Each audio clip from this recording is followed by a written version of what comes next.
O bakit? Anong nangyari? Si Ashley! Nakita ko sa balon! Patay! Ha?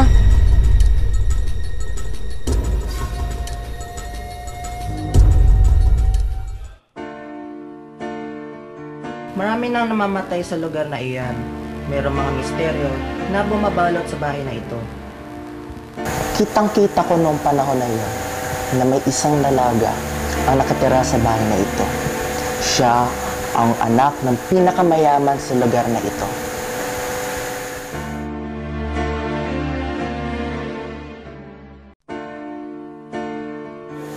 Isang gabi, habang siya ay nasa kwarto at naghahanda sa kanyang kaarawan, siya lamang ang naiwan sa bahay na ito.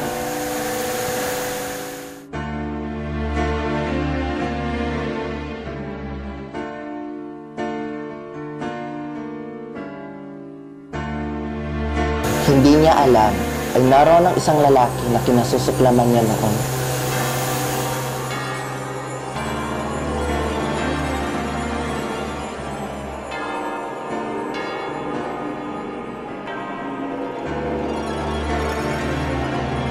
Dahil sa kanyang masidhing pagnanasa na ayaw niyang may makinabang sa dalaga kung kaya't ang nangyari ganito.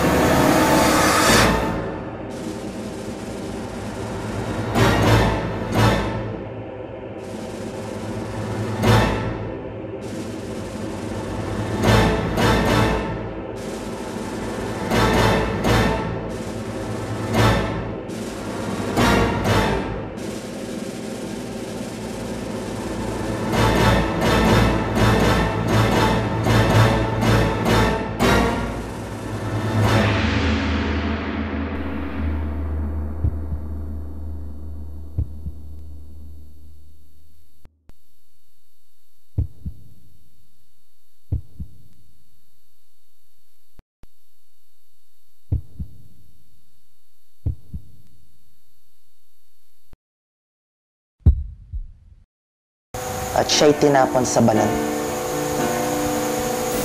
Kaya, lagi kayo mag-iingat.